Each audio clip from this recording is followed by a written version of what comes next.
Muhammad wa ala ali Muhammad.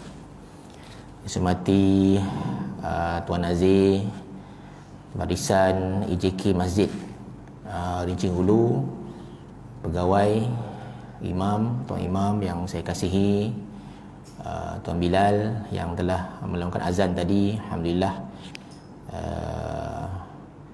Pak Cik Siak yang melaksanakan tugas dengan baik, jemaah sekalian muslimin muslimat. Hari ini 12 Ramadan dah, alhamdulillah. Bila masuk Ramadan tuan sekalian, kita sembahyang tarawih tau. Sembahyang tarawih ni ada dua versi, 8 dan 20. Selangor ni dia galakkan 20.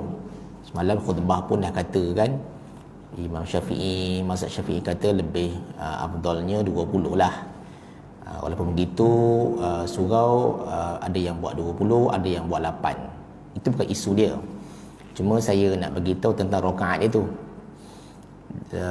Kalau kita buat 8 di mana-mana pun di Malaysia ni ataupun di seluruh dunia kan, saya suka kalau saya nak darabkan dengan 30 hari. Maknanya kalau dia konsisten buat tarawih 8 rakaat tak masuk witir, bermakna dia telah semayang tarawih sebanyak 240 rakaat yang tidak dapat pada bulan-bulan lain. Inilah satu bulan yang di mana kita boleh semayang sunat banyak rakaat.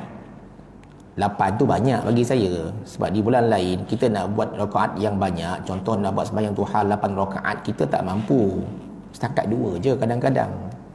Nak buat tahajud sampai 8 rakaat, bangun 3 pagi, ada yang mampu, ada yang tak mampu. Bulan ni kita mampu tuan sekalian 8 rakaat. Itu maknanya orang yang tarawih 8 rakaat ini, dia akan semayang tarawih, semayang sunat tu 240 rakaat. Bagi orang yang konsisten 20 rakaat ini tahap tinggi 20 ni bukan senang tuan-tuan sekalian. Saya sebut dah, terus terang saya cakap, 20 ni bukan senang setahun sekali.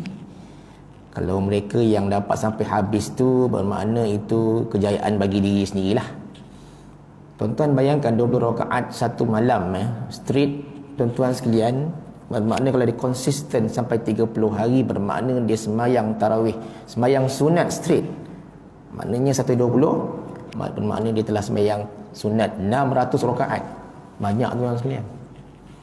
Kita nak buat 20 rakaat straight bulan lain langsung tak boleh. Memang tak ada pun kan, tak boleh. Itu satu. Maknanya itu belum didarabkan dengan amalan tarawih sunat akan digandakan seperti amalan fardu, belum ganda lagi. Baik, itu yang pertama. Yang kedua tuan sekalian, kalau kita bawa kereta tuan sekalian, pemain utama dalam kereta ialah driver tu. Yang sebelah tu co-pilot, dia cuma menegur saja kalau pembawa kereta tu laju sangat, ditegur. Laju sangat ni, slow sikit. Ataupun slow sangat, ditegur, slow sangat ni. Maknanya ditegur kan, laju sikit, kita nak cepat, baik. Macam juga naik motor. Pemain utama motor kalau dia bonceng orang yang depan tu, kalau dia bawa laju, yang belakang akan cuit. Bang, laju sangat lah bang, slow sikit, takut saya kan. Yang belakang tu main peranan juga. Macam orang bawa bot kan, bawa bot. Yang bawa bot tu paling penting, dia adalah leaders ataupun dia adalah pemudah cara. Dia tu antara orang yang mengemudi bot dengan baik. Kalau dia buat naya tuan sekalian, habis terbalik habis. Dan orang yang pemain kedua ni, contoh kan co-pilot ni tuan sekalian, dia tak boleh nak arah-arah driver ni buat sini buat macam ni, sebab dia dah fokus kan. Tak boleh kata bang kiri, bang kanan, bang berhentilah bang. Dia tak fokus lah nanti, tak boleh. Motor pun sama, sampan pun sama, naik kapal terbang pun sama, pilot. Kenapa tuan sekalian saya cakap macam tu? Bila kita dalam semayang tuan sekalian, yang paling penting dalam solat tu, pemain utamanya ialah imam. Itu pemain utama tau. Itu sebab tuan sekalian, imam ni bila dia diimam semayang apa saja, tapi saya khususkan semayang tarawih tuan sekalian, dia pemain utama tau. Penyebab jemaah ni boleh ikut tak boleh ikut, tu je. Itu sebabnya kalau semayang tarawih tuan sekalian, jemaah jangan bila ikut imam dia sama bergerak dengan imam, itu yang pertama. Sama ni boleh tahan lagi tau kan, sama. Imam ni bergerak, dia gerak sama, ni boleh tahan lagi walaupun tak bagus. Banyak kadang-kadang, bukanlah saya nampak sangat, kadang saya perhati, kadang tarawih ni pergi mana-mana kan, kadang saya perasan juga tu kan, imam tak sampai dia dah sampai, ada juga kan. Pakcik ni laju sangat lah, macam mana aku nak cakap mas, daripada 2 rakaat sampai 20, pakcik ni dulu sampai, macam mana sebelah saya ni.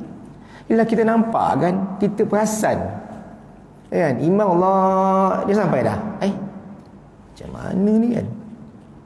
Kalau ikut mazhab Hambali batal, sebenarnya batal lah sebab melalui imam. Nampak tuan-tuan sekalian, dia yang sepatutnya yang paling bagus tuan-tuan sekalian. Kadang-kadang kita dah belajar banyak dah, so bila nak amal tu kita kadang-kadang kesabaran tu tidak ada kat situ, kita nak cepat kan. Jadi pastikanlah kurang-kurangnya imam tu dah nak jatuh tu, kita baru gerak pun dah okey dah. Dah nak jatuh kan, maknanya belum jatuh lagi, baru nak gerak nanti dulu. Nampak? Boleh lah kalau ikut betul kan tuan-tuan sekalian. Bila imam Allah bar dah nampak dia tu dah ngam sampai destinasi, kita baru turun. Tapi susah nak berlaku macam tu. Lagi kalau yang buat 20 tuan-tuan sekalian, memang laju tuan-tuan sekalian, laju. Berhati-hatilah yang buat 20 ni tuan-tuan sekalian, berhati-hatilah, steady je lah tuan-tuan sekalian. Kalau steady sangat sampai pukul 11 malam, macam tu je lah. Macam masjid wilayah, masjid negara, saya dengar dia baca, Masya Allah, ini siapa tak tahan 8 balik ni.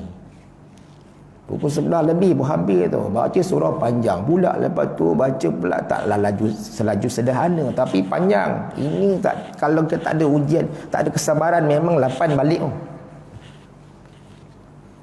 Saya pesan pada Imam dan Bilal kan, relax lah kan, kita nak kerja apa, okey. Dan bila driver ni dah bagus, dia punya instrumen nak bawa tu kena bagus lah. Contoh apa, steering jangan terlampau ketat sangat, tak sedap lah bawa kan.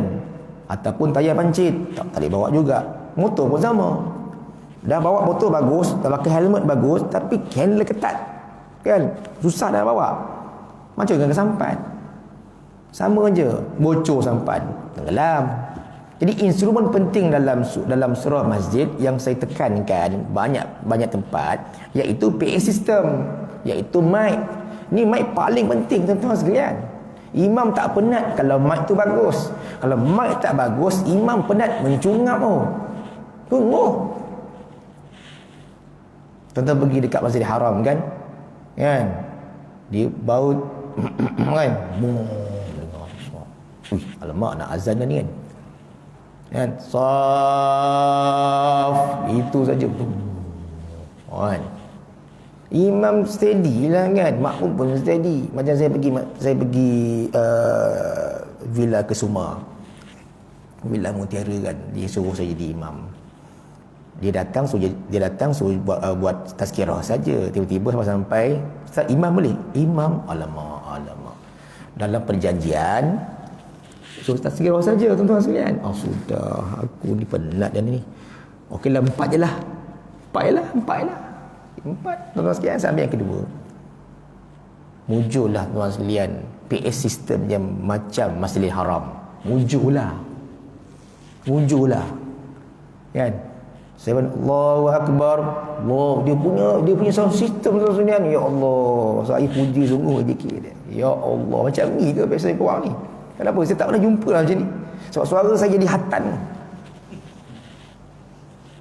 Villa Mutiara tu suara kecil je, tapi PA system power tuan sekalian. Saya pun baca, aku baca, ini suara aku ke? Jadi kita bayang tuan sekalian, dia punya instrumen tu bagus kan, kita pun jadi bagus tau. Motivasi. Kita baca sikit dia boleh pergi banyak. Maknanya tak penat lah. 20 steady je kalau 20. Pastikan tuan sekalian, kalau ada masalah PA sistemnya, cepat-cepat baiki. Ini paling penting. Kadang muslimat tak dengar, ini dah rokok ke tidak ni, kan. Dalam dengar, luar tak dengar, tuan-tuan sekalian. Imam baca sedap, sistem tak bagus, tuan-tuan sekalian. Jam. Kan, maknanya usahakanlah benda-benda ni, tuan sekalian. Bukan nak ajar tak, maknanya saya pergi mana-mana kan. Kan saya pusing banyak surau kan, tengok, saya perhati sistem dia power ni. Saya tanya, ambil mana ni? Kami beli Ustaz kat mana? Beli dekat jalan pasar. Okey, macam mana boleh dapat ni? Kita ada technician Ustaz yang memang mahir. Okey. Kan? Tuan-tuan kalau nak power lagi, masih ke LCC. Auto power. Sedap lah kan suara. Barulah kita imam yang suara macam suara saya, macam suara katak kan. Jadi akan jadi suara macam burung kakak tu. Sedap tu. Jadi suara bertukar jadi. Pun bila bertukar tuan sekalian, sedap. Baik, itu mukadimah tuan sekalian. Tak ada apa pun. Tak start hari ni. Saya berhenti 75 minit tau. Berhentilah sebab nak cari sarapan kan. Baik. Tuan-tuan, sebelum saya nak mula tuan sekalian, satu lagi tuan sekalian pasal ilmu ni. Semalam kawan saya dia pergi Tesco tau, ambil zakat. Kutip zakat kat Tesco kan. Takut juga kan Tesco benarkan. Bukan Tesco, Lotus apa benda store nama sekarang. Lotus Store sekarang, bukan Tesco dah sekarang ni. Dia kata, Ustaz, saya kutip first time dekat Tesco ni, macam-macam perangai orang dia. Apa perangai dia? Macam-macam Ustaz, dia kata. Apa dia antaranya? Pertama Ustaz, orang ni bayar zakat. Dia bayar 3 orang. Kan? 3 orang, perempuan. Dia bawa suami dia, suami ada, isteri dia. Lepas tu dia kata, saya nak bayar 3 orang ni. Dia bayar. Amir tanya, seorang lagi mana? Dalam perut. Dalam perut? Kak, dalam perut belum kira lagi. Oh, tak kira. Oh, saya ingat dah kira. Oh, okey. Macam ni akak dah bayar ni, saya dah koyak dah. Sedekah lah. Maknanya dia tak tahu tuan sekalian. Dia tak tahu. Okey, itu satu. Yang kedua, pakcik ni, bukan pakcik lah, muda lagi 58 tahun. Muda ke tua tu? Kira sedang-sedang lah kan. Tahun ni je saya bayar zakat isteri saya. Oh, dia cakap, kenapa pula ni? Tahun ni je saya bayar zakat isteri saya. Tahun depan tak ada dah. Apa hal? Isteri saya minta cerai. Minta cerai bang? Kenapa pula? Entahlah, dia kata tiba-tiba dia minta cerai pula. Itulah bang, abang dah tua macam ni pun nak bercerai. Itulah, isteri saya nak bercerai pula. Bukan aku yang nak cerai. Kawan saya cerita kat saya tu. Macam perangai Ustaz, nak bercerai pula cerita kat aku. Kan? Terus sekalian. Tahun ni bayar, tahun depan tak bayar. Tahun depan sebenarnya boleh je bayar berkat isteri tu, tak masalah pun. Kan? Saya tak nak bayar lah. Kan? Tahun ni je. Tak macam mana dah tiba-tiba nak tak cerai dengan saya pula kan. Saya tak kisah nak cerai, saya cerai kan. Tu je. Mudah tu sekalian. Nampak? Sian abang kan, kata saya kawan kan, abang nombor 58 nak bercerai, itulah dah tua-tua nak bercerai ni pun leceh lah, dia kata. Betul tak? Allahuakbar. Okey tuan-tuan ya, mukadimah panjang tu kan. Kadang-kadang kita ni mengantuk juga kadang-kadang ni. Baik tuan-tuan sekalian, saya nak sebut mengenai ujian Allah ni tuan-tuan sekalian. Maknanya bila Allah uji kita, bermakna Allah panggil dengan ujiannya. Tuan-tuan, pasti tuan-tuan diuji tau. Mesti, tapi tak sama. Jangan banding dengan jiran sebelah. Bang, dia tak biasa okey bang, nampak okey je. Siapa tahu? Tengok bang, jiran sebelah okey je, tak ada apa-apa, okey je. Mana tahu dia ada ujian juga, tuan sekalian. Kawan saya cerita tuan sekalian, jiran sebelah dia tuan sekalian, ujian nampak okey tuan sekalian, baik, anak semua okey. Apa ujian dia? Ujian dia tuan sekalian, suami isteri tidak bertegur siapa sangat, sehingga kan isteri bila nak pencen tak bagi tahu suami. Buat tak tahu diam ya. Kak, kenapa kak tak pencen tak usah lantak dia lah. Nampak, itu ujian dia. Kita nampak okey, itu ujian dia. Setiap manusia ada ujian, Allah uji. Sebab ulama kata bila diuji bermakna Allah panggil kita. Untung diuji ni sebenarnya, jangan kata anggap itu negatif. Siapa-siapa tak pernah diuji, jaga-jaga lah. Maknanya Allah tak, macam Allah tak pandang kita tau. Allah uji tu maknanya kata ulama, Allah pandang kita, Allah panggil kita. Jadi redha dan sabar.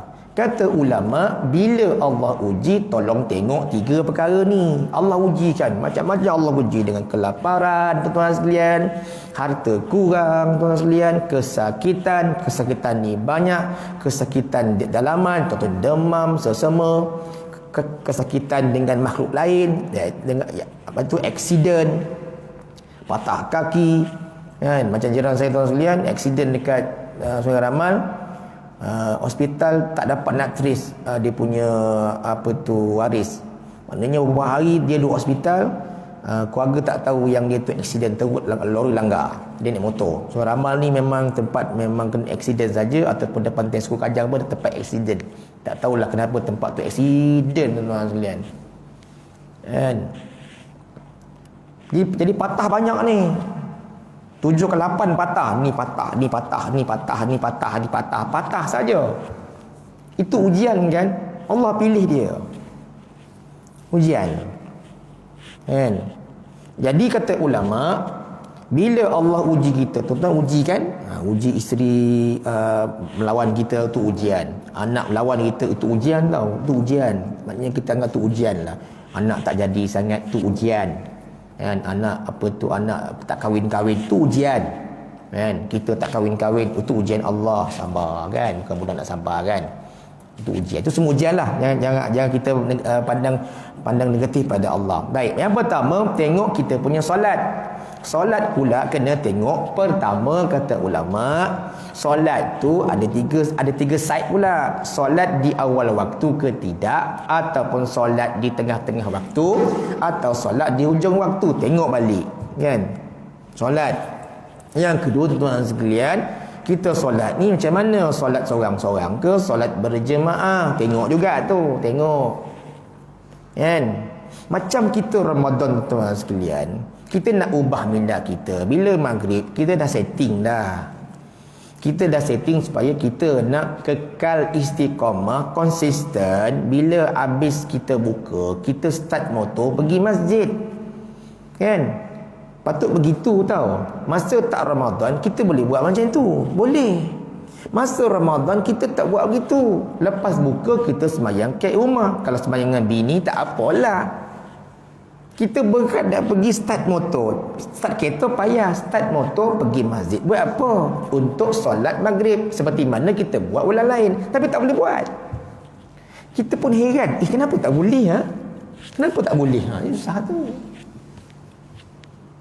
Patutnya Ramadan dilebihkan amalan. Nabi kalau sedekah bulannya macam ni, Ramadan lebih. Nabi baca Quran bulan lain macam ni, bulan Ramadan lebih. Bila solat tarawih ke, solat fardu ke, jangan kita nak pendek-pendekkan. Orang kadang-kadang tegur saya kadang-kadang, "Ustaz ni tayat akhir kenapa lambat sangat habis? Kenapa saya nak baca pendek? Saya baca panjang lah. Sampai habis ni kan Ramadan." Kan? Tak kira lah buat 20, tetap saya baca sampai habis. Takkan baca pendek. Allahumma salli ala Muhammad wa ala ali Muhammad. Assalamualaikum. Kenapa Ramadan nak pendek? Benda ni kadang-kadang kita nak cepat aja. Nak kerja apa ni? Ada jemaah tegur saya, tuan-tuan sekalian, "Ustaz, kami dah habis dah baca selawat tayat akhir ni. Ustaz tak habis-habis baca apa? Baca tayat akhir lah. Kau tak baca kau? Tak pendek je. Biasa imam kalau 20 pendek. So saya sekarang buat 20 kan first time tahun ni. Saya pun macam biasalah sembahyang. Apa pula? Nasib saya tak baca doa iftitah. Tu je. Cuba saya baca doa iftitah tu sekalian. Lagi bising orang. Panjangnya bila nak mula Fatihah ni. Sebab baca doa iftitah.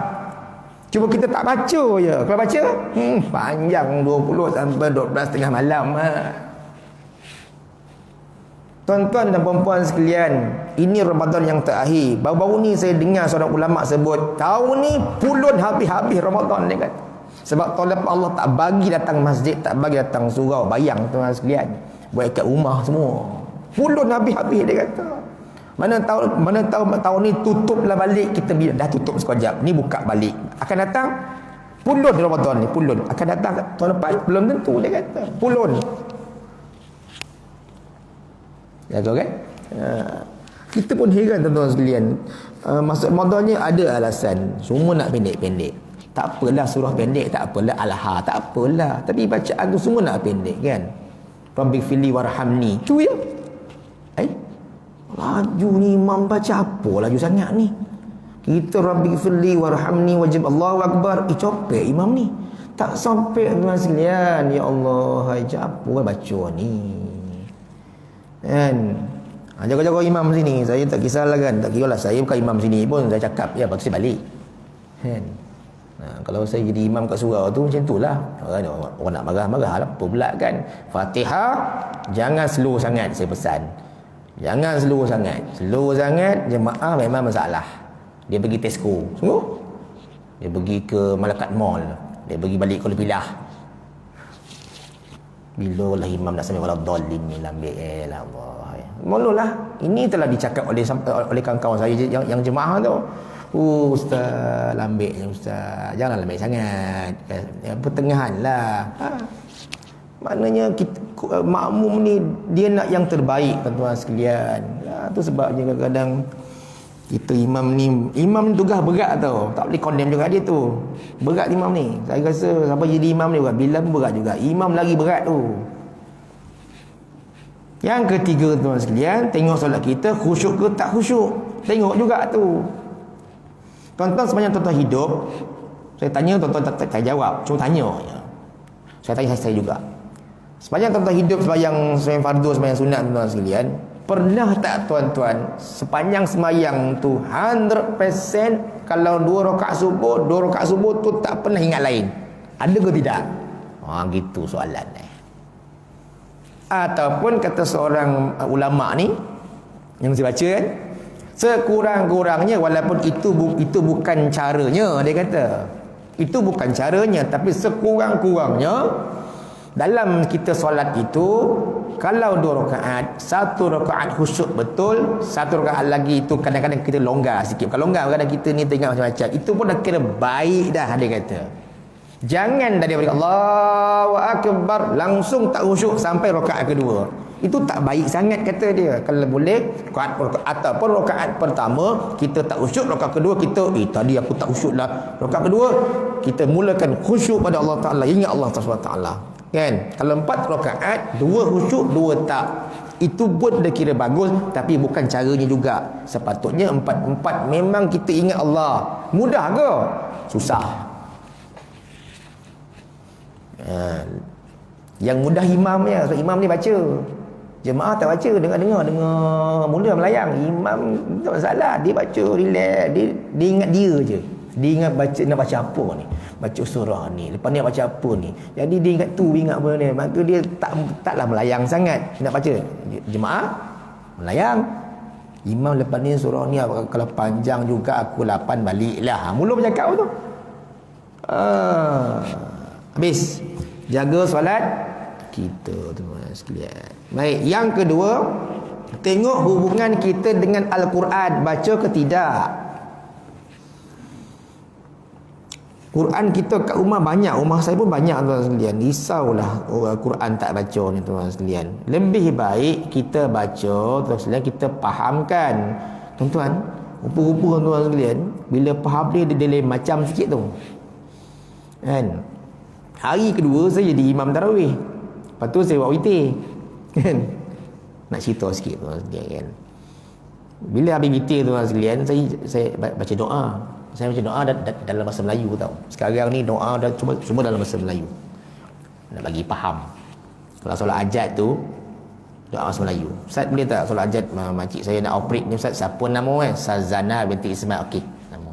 Kita pun habis sembahyang tu adab nak doa mesti ada ni. Ini adab utama. Kalau tak ada adab ni susah nak kabul lah. Susah nak kabul. Ini kata seorang ustaz lah. Tuan-tuan nak doa kan, ini adab utama, ini sangat beradab dengan Tuhan. Jangan main bantai minta ya. Pertama sekali puji Tuhan dulu, dia kata. Tak nak kena puji dulu. Yang kedua, jangan lupa selawat Nabi. Lepas tu baru minta. Mintalah apa? Mintalah yang terbaik. Minta yang terbaik. Ya Allah, aku nak rumah besar ya Allah. Terbaiklah tu kan. Minta yang terbaik. Ya Allah, aku nak isteri yang paling bagus. Minta yang terbaik, kata ulama. Jangan minta isteri biasa lah. Minta yang terbaik. Sama tahap tu tuan sekalian.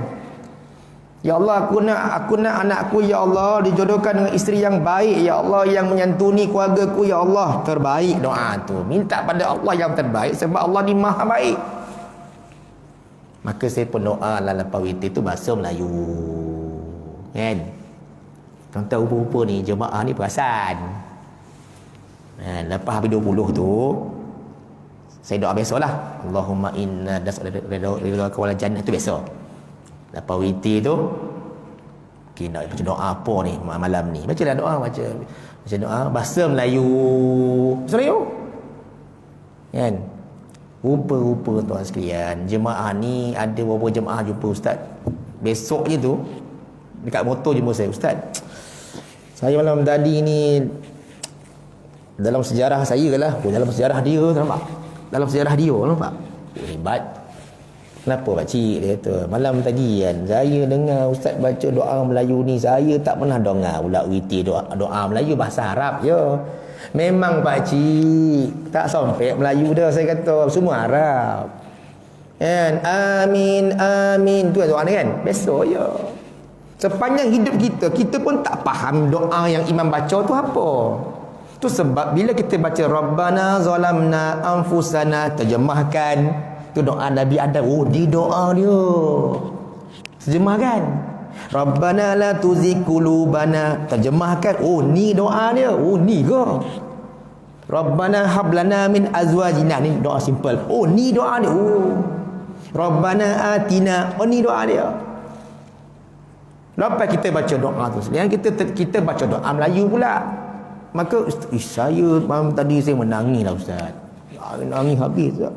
Saya tak pernah dengar doa Melayu ni kan. Baca pula dalam bahasa Melayu pula. Saya benda baca doa Melayu tu saya tak tahulah keluar mata ustaz. Berkatilah hidup kami ya Allah, berkatilah hidup keluarga kami ya Allah, berkatilah hidup adik-beradik kami, berkatilah hidup jiran-jiran kami ya Allah, berkatilah hidup mak ayah kami ya Allah. Tu doa dia kan. Ya Allah, ampunkan dosa mak ayah kami, dosa ibu bapa kami, dosa adik-beradik kami, dosa kaum kerabat kami ya Allah, dosa anak-anak kami, dosa isteri kami. Doa dia kan. Okey. Fahamlah kan? Fahamlah. Sedangkan doa Arab dia Allahumma ighfir lana dzunubana wa liwalidina. Itu Arab ni sebenarnya. Jadi jemaah tak faham. Contohlah, kalau faham lah, kalau tak faham doa macam apa dibaca ni kan. Itu sebab tuan sekalian, bila kita baca benda Arab kita faham, maknanya dia masuk ke hati tu. Kan? Masuk ke hati. Macam pukul 7.10 kan nak buka. Saya pun panggil lah anak-anak kita turun kan. Maksudnya kita nak ambil fadilat waktu yang mustajab doa, nak buka, panggil lah semua. Turun semua berhenti semua, saya panggil lah. Yang Umi berhenti makan masak duduk kan. Nak doa ni, nak doa mustajab boleh tu kan. Berapa hari lagi tinggal, ambil peluang, duduk. Okey, api nak doa ni. Doa Melayu tuan-tuan sekalian. Doa Melayu. Ya Allah ya Tuhan, kami jodohkanlah anak-anakku dengan isteri yang baik. Isteri pun jeling. Habis bang, kenapa abang doa jodoh? Kocik lagi anak kita ni. Biarlah, saya kata. Biarlah jodoh yang baik. Doa sekarang lah. Dapat kereta besar, saya doa. Bang, kereta besar? Doa tu selama lah. Ada anak, kereta besar lah. Iyalah, dari sekarang lah doa dapatnya lagi 6 tahun.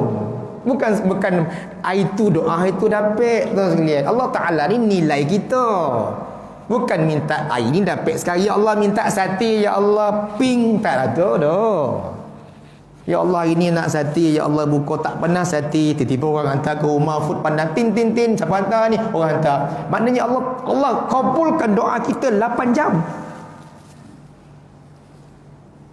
Itu sebenarnya doa ni bukan main dan doa aja. Doa ni jangka panjang. Tuan-tuan minta yang terbaik tuan-tuan sekalian. Bermula malam ni minta apa saja. Ya Allah, matiku mati yang baik ya Allah. Mati beriman ya Allah. Minta sekarang, sebab kita mati bukan sekarang. Mungkin esok mati atau lepas ni mati. Tuan-tuan Quran baca ya. Lagi lebih baik Quran kita baca ada dia punya terjemahan. Bacalah kejap baca. Okey. Boleh masuk dalam hati. Lagi 10 minit tuan sekalian ya. Sabar ya. Yang duduk mengendak kursi tu bimbang kat kita ni. Terlena sekarang kita tak tahu. Yang ketiga, tengok amalan hati ada 6. Allah uji, Allah uji, Allah uji. Allah uji kita tahu tuan sekalian, anak-anak kita aksiden, kita sakit, isteri sakit, kanser macam-macam lah, sampai meninggal pun ada. Allah uji kita. Kan? Kadang duit tak pernah cukup, makan kadang tak pernah makan benda-benda yang macam ni kan. Banyak benda lah. Dia buat kerja tak naik pangkat, Allah uji tu. Okey, diturunkan pangkat pun ada, dipindah tempat lain tu Allah uji. Allah sayang, kata Ustaz Abil Liu kan, Allah sayang. Kan? Kalau saya jumpa orang, saya buat macam tu, Allah sayang ni. Macam tu. Ambil Ustaz Abil Liu sebut kan, Allah sayang. Okay, ambil Allah sayang, tu je lah. Sakit je Allah sayang. Tuan-tuan, cuba cek amalan hati kita. Yang pertama, sabarkah dengan ujian? Sabar ke tidak? Yang pertama. Kan? Sabar ke tidak? Kan? Sampai kata Umar Al-Khattab, tercocok duri pun itu adalah musibah. Tercocok jari, aduh sakit ni, kocik je kan? Itu musibah. Sabar ke tidak? Sabar ke tidak? Kan? Macam selipar kita kena ambil dengan orang kat masjid kan. Ya Allah, ini antara ujian paling besar tu. Keluar-keluar selipar tak ada, siapa lah ambil ni, celaka betul lah. Dah tak sabar. Hati kau orang ni, aku tak halal, aku tak sabar dah tu. Betul tau. Benda tu datang dengan keadaan diuji Tuhan sikit je, selipar diambil orang tau. Aduh. Mulalah sungut deh. Kau orang ni nak bagi kojo. Mula Allah uji tu. Bukan senang. Bayar. Sabar tak kita? Diuji kan? Tayar motor asyik pancit je. Baru tukar tayar motor, pancit lagi kena paku. Lepas tu tukar terbolah lah tayar. Tayar ni lah. Orang ya. Itu kita. Sabar tuan-tuan sekalian. Okey. Macam juga semayang tu, ujian semayang kan. Semalam semayang kat mana tuan sekalian, imam baca slow kan. Nanti kita sabar. Sabarlah. Slow baca. Bismillahirrahmanirrahim. Slow sangat. Sabar. Ya Allah, sabar dah. Tu tiba-tiba dah 8 dah habis. Sekejap je. Nampak? Habis dah. Padahal baca Alhamdulillahi Rabbil Alamin. Tak sama langsung. Sebelum kata Ar-Rahmanir-Rahim. Masa dua sekalian. Kalau tuan-tuan tahu saya, sabarlah. Sebab aku nak tazkirah ni, sabarlah. Sabar. Tuan-tuan sekalian. Nampak? Sabar. Kan? Tapi gorak laju. Kan? Gorak laju. Allah Akbar. Bismillahirrahmanirrahim. Allah, laju pula ni. La ilah laju pula. Kan? Saya jadi makmum dekat satu tempat tuan sekalian, dia baca best. Memang syoknya. Tapi dia punya tomak ninah tak ada. Alamak, saya kata mana lah ni kan. Baca sadap. Imam tak baca apa-apa. Sungguh tak baca apa-apa. Allahu Akbar. Bismillahirrahmanirrahim. Allahu Akbar. Allahu Akbar. Allahu Akbar. Allahu Akbar. Bismillahirrahmanirrahim. Sadap. Tapi gorak saya imam jungap dia. Ya Allah, ya Allah. Tak baca imam, aku pun tak baca lah. Tak baca lah. Laju sungguh. Imam tu kojo driver bas. Kojo baru saya tahu dia driver bas sekolah. Jadi imam lajunya lah berada dia aku cakap menjungap-jungap kita sungguh buat 20 ni. Tayar akhir lagi copek. At-tahiyyat. Assalamualaikum. Ya Allah, copek. Saya kena habiskan. Tak boleh. Ini tak sah. Allahu Akbar. Bilal pula dah kautim dengan imam. Kau copek, aku copek, kau copek. Okey. Copek Bilal. Allahu Akbar. Oh, menjungam dia kata ada ya Allah latih. Tapi best juga kan? Laju memang best, tapi itulah pukul 9.45, 9.40 dah habis dah 20. Copek ni kan. Copek kan. Tapi itulah. Ya Allah, lihat lutut saya nak cabut dia sebab tak dapat baca semua. Fatihah tu pula dapat baca. Alhamdulillah tuan sekalian. Itulah macam-macam imam yang lantik ni, bukan lantik lah, kadang-kadang imam tu ditolak agak kan. Tolak. Lantak rasa kalah. Macam mana aku ditolak, cara aku lah. Kan? Ada pula baca laju, gorak punya lambik. Ya Allah, saya kedua lah tu. Baca memang best. Sambung semua tapi best. Macam Imam Sudais, memang best. Memang syok. Tapi gorak lambik. Allahu Akbar. Subhana rabbiyal azim. Dengar tu. Kita subhanallah. Dah habis dah. Kita habis lagi ni. Ya Allah, nak bergorak ni semua. Kan? Macam-macam ah. Sabar. Yang kedua, bersyukurkah dengan nikmat? Orang boleh sabar tapi lupa bersyukur pada Allah. Datang masjid tadi bersyukur tak sampai, terlupa sebut alhamdulillah. Tak sampai sebut alhamdulillah, tak sampai. Kang balik sekarang sampai rumah tak bersyukur dengan nikmat sampai rumah. Pergi kerja tuan sekalian, naik motor tak accident, tak langgar anjing, tak langgar lubang tuan sekalian. Maka sampai ke sekolah tuan sekalian, syukur tak pada Allah, syukur selamat sampai. Macam Datuk Nesh benda tu langgar lubang, boom terpelanting tuan sekalian, boom accident, langgar lompak je. Allah uji kan. Dia kata apa? Mujur saya tak mati, dia kata. Kalau matilah dia kata. Teruk. Bukan salah siapa pun, langgar lompak je, boom, habis kereta. Dia pun tak jangka ada lompak situ kan, boom. Tuan sekalian, jaga syukur tak? Okey. Yang ketiga, qanaah tak dengan rezeki. Apa qanaah? Cukup tak kita dengan rezeki yang ada ni? Cukup ke tidak kan? Cukuplah apa yang ada. Qanaah ni cukup apa yang ada. Kan? Cukuplah kan? Macam kawan saya tuan sekalian, dia beli kereta cash semua kan. Masuk Facebook. Kan? Kereta pertama saya beli cash. Banyak duit ni. 60,000 cash. Okey. Ni kereta kedua beli cash juga. Saya hutang-hutang tak mau. Hutang-hutang tak mau. Kau duit ada tak apalah. Jangan sama dengan orang yang tak ada duit. Kalau semua boleh tak hutang tuan sekalian, tak tahu tak dealer kereta kata apa, rugi dia. Dealer kereta yang saya jumpa, ustaz, ada syarikat tu bungkus ustaz, banyak orang beli cash. Tak boleh ustaz, tak boleh. Orang nak beli pinjam bank. Kan, pinjam bank, lepas tu ada apa tu, takaful, insurans, semua tu ada commission. Beli cash semua kan? Tak apalah kalau semua beli cash, bimbang bank tak boleh jalan. Kau ada duit bolehlah, yang tak ada duit macam kawan saya tu, ustaz belilah kereta cash ustaz, taklah hutang. Kau duit banyak, kau ramai aku tengoklah. Tak apalah, kau duit ada dalam bank ada 70,000 simpanan, aku ada RM7 saja. Mana nak sama? Kalau ustaz kita ni dunia ni tak payah terhutang ustaz, macam saya beli rumah cash je. Ya Allah, rumah cash.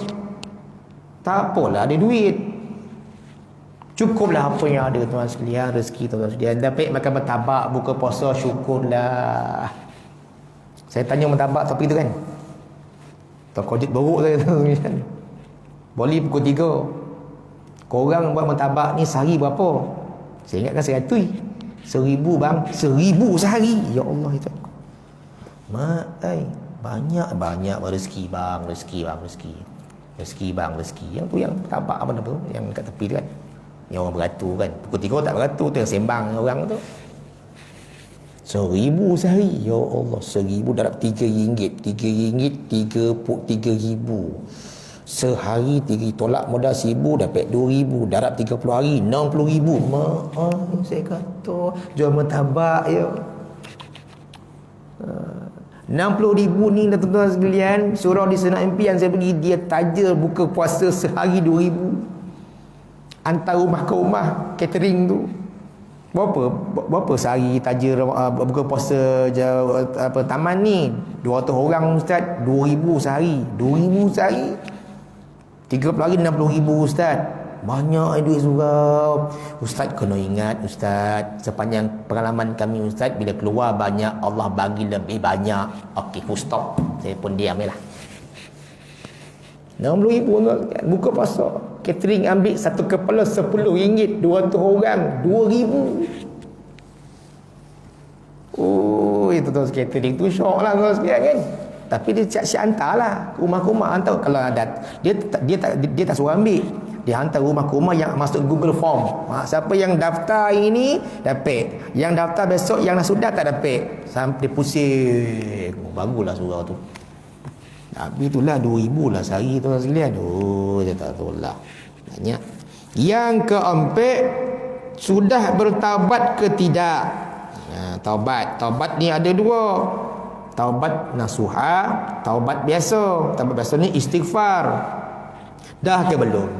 Tu sebab tuan sekalian, Imam Nawawi tuan sekalian, dia bila masuk Mekah, dia bila jumpa tengok Kaabah saja, inilah satu doa yang dia baca, tak ada doa lain. Imam Nawawi. Tuan ambil lah amalan Imam Nawawi ni tuan sekalian. Apa dia? Dia kata apa? Sampai Mekah, masuk Masjidil Haram, nampak Kaabah tuan sekalian, ni doa dia. Rabbighfirli, Rabbighfirli, Rabbighfirli, minta ampun ya Allah, minta ampun ya Allah. Kenapa dia cakap macam itu? Sebab jika Allah tak ampun dosa kita, yang lain tak jalan. Itu dulu. Minta ampun pada Allah tu.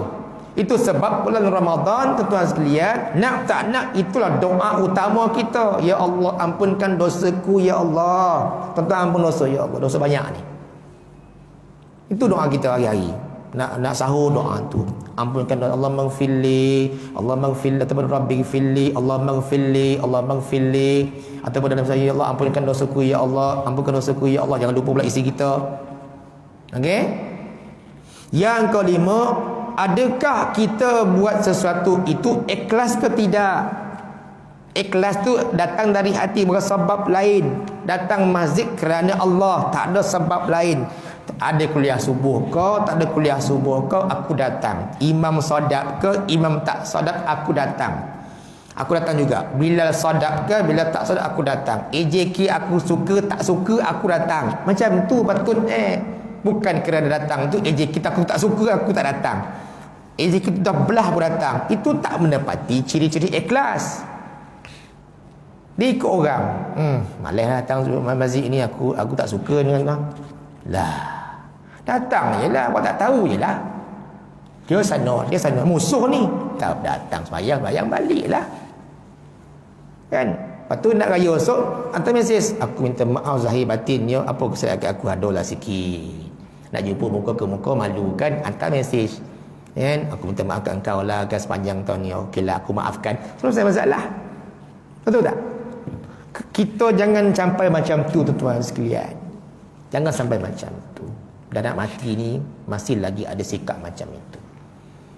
Kan lagi-lagi nak datang surau. Hari ni siapa penceramah? Ustaz Yusri. Malah sonang ni apa ni? Malah datang. Pesalah datang bukan kerana saya. Kerana Allah nak sembahyang, tak nak dengar baliklah macam tu je. Lepas tu itu yang kita terapkan dalam jiwa kita begitu. Aku tak suka dengan ustaz ni. Aku tak minat dengan dia. Tak minat tak apalah. Datang surau sembahyang baliklah. Sebab tak datang surau, ada ustaz tu datang. Jangan macam tu. Itu yang mula pergi ke surau lain tak apa, tapi jiwa sampai begitu. Kalaulah dekat sebenarnya semua buat 20 tuan-tuan sekalian, jemaah tak dapat nak pergi mana dah. Nak pergi masjid ni, masjid 20 pula, pergi 20. Ai macam mana ni, aku nak buat 8. Buatlah 8 baliklah. Ni tak boleh langsung. Sebab apa? Semua buat 20 lah, tak larat baca panjang. Ni masalah kita. Yang terakhir tuan-tuan sekalian, terlebihlah pula last, bersangka baik dengan Allah. Last, sangka baik dengan Allah Subhanahu wa taala. Allah bagi ujian, sangka baiklah. Paip bocor kat rumah, sangka baik. Paip bocor. Paip bocor dalam tanah, sangka baik. Allah sayang. Kan? Tangki bocor, Allah sayang. Kan? Singki tersumbek, Allah sayang. Sangka baiklah. Allah sayang ni. Kan? Semua Allah sayang. Okey, tak bangun sahur, Allah sayang kan. Tak terjaga kan. Allah macam ni. Tuan-tuan dan puan sekalian, itulah antara perkara-perkara yang kita kena ingat. Saya ambil barokah masjid ni, ambil barokah orang-orang soleh. Saya anggap dalam ni semua soleh-soleh lah, insya-Allah. Kita kena ambil barokah masjid, ambil barokah imam, ambil barokah orang soleh depan saya ni, insya-Allah. Tuan-tuan, itu saja yang dapat saya sampaikan. Mohon maaf kalau ada kesilapan. Kita jumpa di masa akan datang. Wallahu a'lam. Assalamualaikum warahmatullahi wabarakatuh.